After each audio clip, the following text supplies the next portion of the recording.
भागवत जी के द्वितीय श्लोक में धर्म, विषय, अधिकारी, संबंध और प्रयोजन, इन 4 बातों को बताया गया।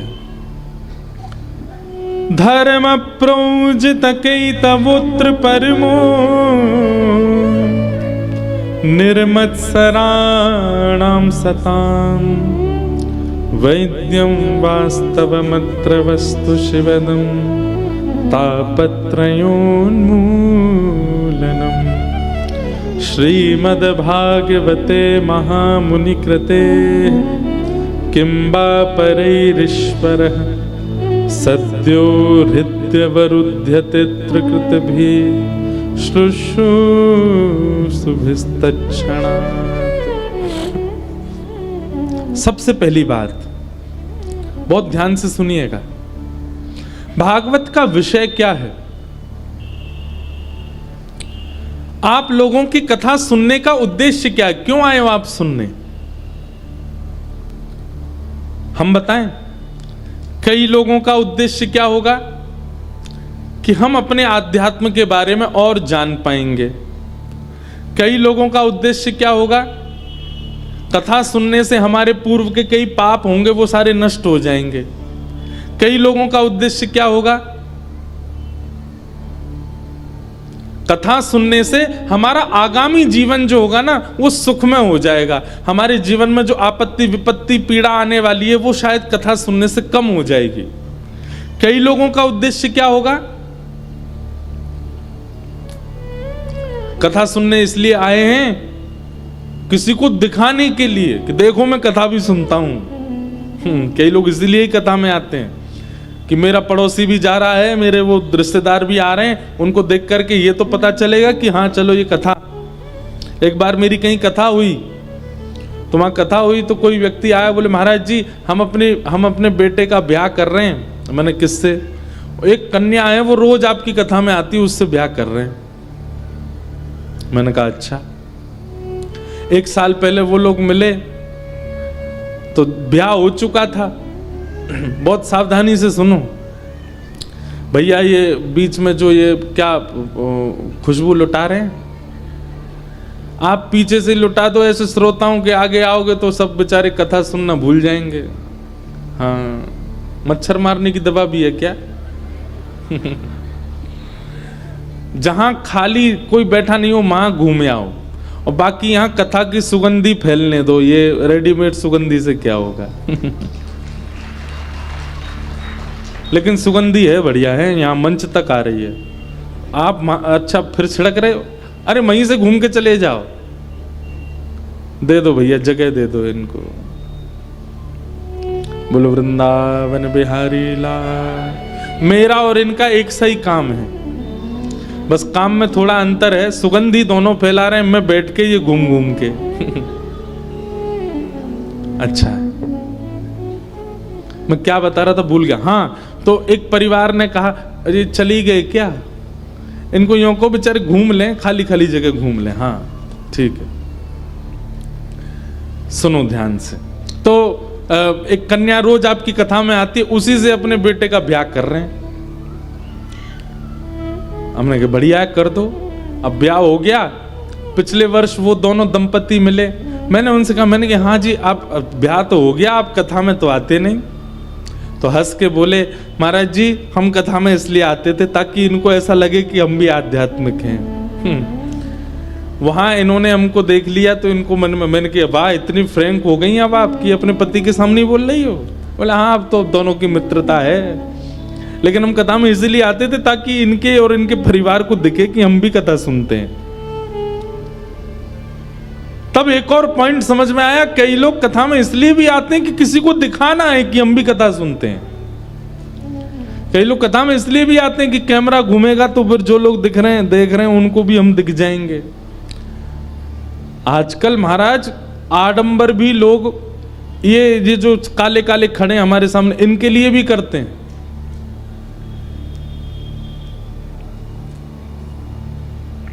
फ्लाइट में एयरपोर्ट पर कहीं जाओ तो लोग बाग प्रणाम जय श्री कृष्ण बाद में करते हैं, पहले फोटो खींच लेते हैं। इतना ज्यादा आजकल इसका ट्रेंड हो गया है कि इसी के लिए ही सब लोग कर रहे हैं सब काम। हमने एक बार कही थी कि वृंदावन में यदि बाहर वहां के नगर पालिका वाले अगर नियम बना दें कि जितने दर्शनार्थी वृंदावन आ रहे हैं, नियम है क्या, मोबाइल फोन बाहर छोड़ के जाओ, सीमा से अंदर मोबाइल फोन प्रवेश नहीं है, वृंदावन में अपने आप भीड़ कम हो जाएगी। अरे फोन नहीं ले जा सकते, अब कैसे जाएं वृंदावन? तो कथा सुनने का लोगों का अलग अलग कारण होता है।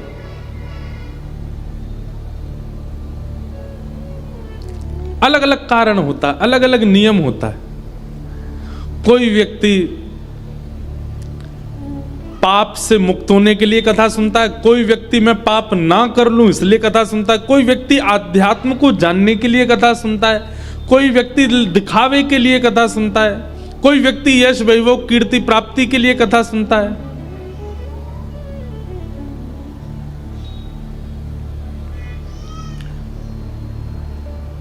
और कोई व्यक्ति, और सुनो, कथा में कई लोग इसलिए भी आते हैं अपनी बहू को लेके, बेटे को लेके, क्यों? कथा सुनो, कथा सुनने से तुम्हारे यहां अच्छी संतान होगी, इसलिए भी कथा सुनते हैं। पर कथा सुनने का एक ही उद्देश्य होना चाहिए, क्या? हमारे चित्त में परम धर्म प्रकट हो, इसलिए कथा सुननी चाहिए। परम धर्म किसे कहते हैं? दो बातें हैं, धर्म और परम धर्म। धर्म का मतलब होता है आत्म कल्याण और परम धर्म का मतलब होता है जन कल्याण। ये जन कल्याण की भावना जितनी हो सके मैं अपने चित्त में बढ़ाऊं, इस भावना से कथा श्रवण करनी चाहिए। अच्छा, जन कल्याण का मतलब क्या होता है? जन कल्याण का मतलब कंबल बांटना नहीं होता। जन कल्याण का मतलब गर्मियों में शरबत पिलाना नहीं होता। जन कल्याण का मतलब लोगों को अन्न राशन दान करना नहीं होता। जन कल्याण का मतलब होता है सबको भगवत मार्ग पर पहुंचाना। ये जन कल्याण है वास्तविक। सबको सत्य से अवगत करवाना, सबको जीवन में उनके उद्देश्य से अवगत करवाना, ये जन कल्याण है। किसने किया जन कल्याण? स्वामी विवेकानंद ने किया जन कल्याण। रामकृष्ण परमहंस ने किया जन कल्याण। भक्तिमती मीराबाई ने किया जन कल्याण। श्री कबीरदास जी ने किया जन कल्याण। सूरदास जी ने किया जन कल्याण। गोस्वामी तुलसीदास जी ने किया जन कल्याण। श्री नाभा गोस्वामी जी ने किया जन कल्याण। स्वामी श्री हरिदास जी महाराज ने, हितरवंश महाप्रभु ने, गोपाल भट्ट गोस्वामी ने, इन्होंने किया जन कल्याण। हम आप सब जो कर रहे हैं वो जन कल्याण थोड़ी है। हम किसी को कंबल भी बांटते हैं, अन्न आदि दे भी देते हैं, किसी के घर में राशन पहुंचवा भी देते हैं, उससे भी पुण्य मिलता है, कल्याण नहीं हुआ। और एक बात और कह दूं, अन्यथा मत लीजिएगा, पर 0.1% या 0.99%, 1% भी नहीं, व्यासपीठ भी करती है जन कल्याण। क्यों? 4 घंटा बैठ करके हम जो सुना रहे हैं, उससे कहीं ना कहीं आपको जीवन में कोई ना कोई प्रश्न का उत्तर तो मिलेगा, कहीं ना कहीं परिस्थितियों से जूझने का अवसर तो मिलेगा। कल्याण उसको कहते हैं, जन कल्याण उसको कहते हैं जो आज कल परसों 3 दिन तक सहायक बना रहा, वो जन कल्याण नहीं। जन कल्याण उसको कहते हैं कि अंतिम श्वास तक उसका कल्याण बना रहे, वो जन कल्याण। उसी जन कल्याण को परम धर्म कहते हैं। तो श्रीमद् भागवत जी जो हैं वो परम धर्म के मार्ग पर हमको ले चलती, परम धर्म का अधिकारी हमको बनाती। वैद्यम वास्तव मत्र वस्तु शिवदम। भागवत जी का विषय क्या है? हमारे चित्त में परम धर्म का उद्दीपन होना, परम धर्म का प्रारंभ होना विषय। दूसरी बात, भागवत का अधिकारी कौन है? इस बात को बहुत ध्यान से सुनिएगा। आप इतने लोग कथा में आ रहे हैं, पर वास्तव में कथा का अधिकार किसको है? कथा में सुंदर वस्त्र पहनने वाला अधिकारी है नहीं, बहुत धन लगाने वाला अधिकारी है नहीं, सुंदर दिखने वाला अधिकारी है नहीं, नगर का सेठ अधिकारी है नहीं। भागवत का अधिकारी कौन है? जिसके चित्त में मात्सर्य दोष नहीं है। मात्सर्य दोष किसको कहते हैं? ईर्ष्या। ईर्ष्यालु व्यक्ति को कथा सुनने और कहने का अधिकार नहीं है। और क्षमा कीजिएगा, यदि आप लोग यहां इतनी संख्या में बैठे हैं और किसी के चित्त में यदि ईर्ष्या है, तो ईर्ष्यालु व्यक्ति 7 दिन लगातार कथा सुन ले, जीवन भर कथा सुन ले, कथा उसके जीवन को परिवर्तित नहीं कर पाएगी, क्योंकि ईर्ष्या उसके चित्त में है। और ईर्ष्यालु व्यक्ति यदि व्यास मंच पर बैठ जाए, तो यह भी बात बहुत ध्यान से सुनिएगा, उस ईर्ष्यालु व्यक्ति की बातों से किसी पर प्रभाव नहीं हो सकता।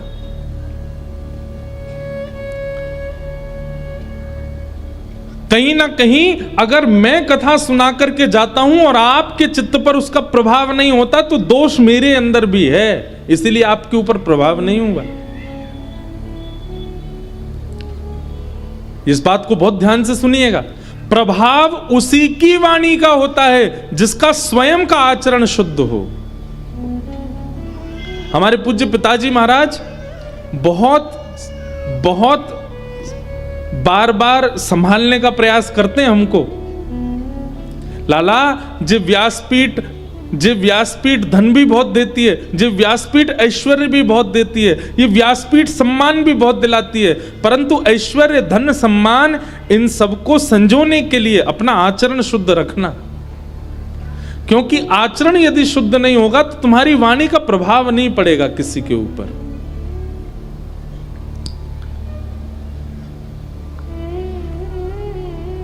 अब मैं पूछने तो नहीं आऊंगा कि किसके ऊपर प्रभाव पड़ रहा है, लेकिन कहीं ना कहीं आपका जीवन परिवर्तित नहीं हो रहा है। इसमें मेरी कथा सुनने के बाद में आपका जीवन परिवर्तित नहीं हो रहा है, इसमें दोष मेरा है, क्योंकि मैंने कहीं ना कहीं अपना आचरण शुद्ध नहीं रखा है, इसलिए वाणी का प्रभाव नहीं हो रहा है। वो एक बात आती है ना, बड़ी प्रसिद्ध है, कि एक माता जी अपने बालक को लेकर एक संत के पास गईं और वो संत जिससे जो कहते थे वो हो जाता था। तो माता जी ने संत से कहा, आप मेरे बालक से कह दो ये चीनी बहुत खाता है, चीनी छोड़ दे। तो संत ने कहा, माता आज नहीं कहूंगा, 2 महीना बाद कहूंगा, 2 महीना बाद लेके आओ। 2 महीने बाद वो माता जी बालक को लेके गई, तो संत ने कह दिया, बोले तुम चीनी मत खाया करो, और बालक ने उसका पालन कर लिया। माता जी ने कहा, आपने 2 महीने का समय क्यों मांगा था? संत बोले, 2 महीना पहले मैं भी चीनी खाता था, पहले मैंने चीनी का त्याग किया, पहले मैंने चीनी को छोड़ा, तब मैंने इनको कहा कि तुम भी चीनी छोड़ो। यदि ज्ञान देने वाला व्यक्ति स्वयं आचरण में नहीं है, तो क्षमा कीजिएगा, सुनने वाले किसी का कल्याण नहीं हो सकता। इसलिए ज्ञान देने वाले को भी कभी ना कभी आचरण अपने अपनी कई बुरी आदतें हम मंच से ही बोल देते हैं। क्यों? क्योंकि यहां से कहने के बाद फिर मन होता है कि नहीं, इसको शुद्ध करना है। जैसे हमारी टाइम की पंक्चुअलिटी थोड़ी बिगड़ती है, केवल कथा में ही नहीं, हमारे सामान्य व्यवहार जीवन में भी। हवाई जहाज आज तक ऐसा हुआ ही नहीं कि मैंने समय पर पकड़ा हो, वो भागते दौड़ते लटक के ही पकड़ा है मैंने हमेशा, और उसमें भी दोष मेरा नहीं, मैं पूरी व्यवस्था कर लेता। पर व्यस्तता इतनी बढ़ गई कि एक ही दिन में इतने कार्यक्रम होते हैं, कैसे करके क्या क्या करें, हो ही जाता है। तो इसलिए हम समय की पाबंदी पर ज्यादा किसी को प्रवचन नहीं करते। क्यों? हम खुद नहीं हैं, कैसे करें दूसरे को। हाँ, हमारे पूज्य पिताजी महाराज, पूज्य गुरुदेव भगवान, वो समय के पाबंद। अगर उन्होंने कहा कि हम सवेरे 5 बजे मॉर्निंग वॉक पे जाएंगे, तो 5 तब बजते हैं जब वो निकल जाते हैं, इतने समय की पाबंदी। मंच पर आने का समय 2 बजे है, तो जब वो प्रथम चरण मंच पर रखेंगे तो यही समझना, घड़ी नहीं देखनी पड़ेगी, 2 उसी समय बजे होंगे, इतने पंचुअल है। तो जो जो आचरण में शुद्ध क्रिया करता है उसी के प्रवचन से सामने वाले पर प्रभाव पड़ता है।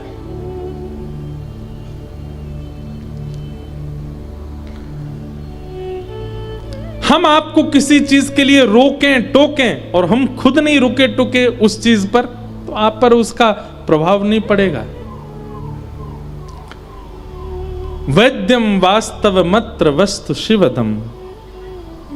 तो भागवत का अधिकारी कौन है, हम इस पर चर्चा कर रहे थे। तो जिसके चित्त में मात्सर्य दोष नहीं है, ईर्ष्या नहीं है। व्यास को भी ईर्ष्या विमुक्त होना चाहिए, श्रोताओं को भी ईर्ष्या विमुक्त होना चाहिए। वैद्यम वास्तवमत्र वस्तु शिवदम। बहुत ध्यान से सुनिएगा ये बात। वक्ता की वाणी से वक्ता प्रिय नहीं लगना चाहिए, वक्ता की वाणी से आराध्य ही प्रिय लगने चाहिए।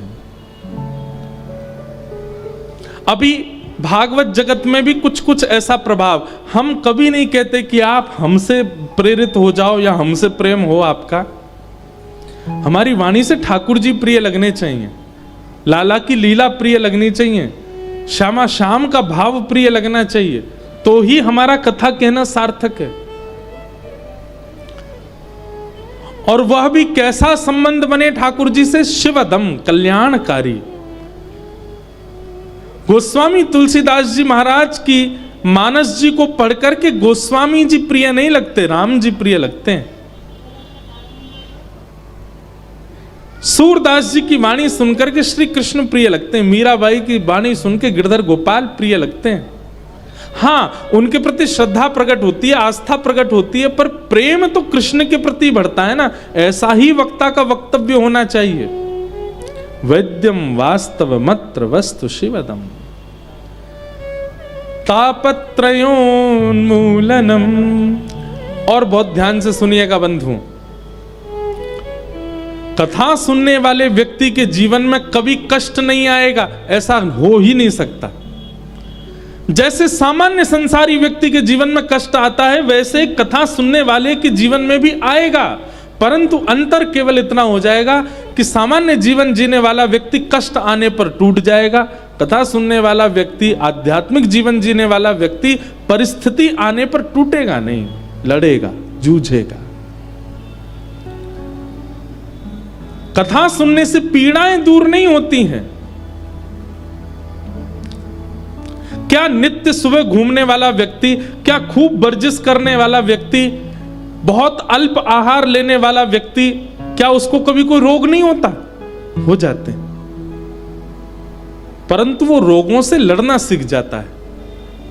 और संसार में पड़ा हुआ व्यक्ति, वो छोटे से बुखार भी आ जाए तो भी बिस्तर पर पड़ जाता है। ठीक वैसे ही आध्यात्मिक व्यक्ति के जीवन में कितना भी कष्ट, पीड़ा, विपत्ति आ जाए, वो विचलित नहीं होता।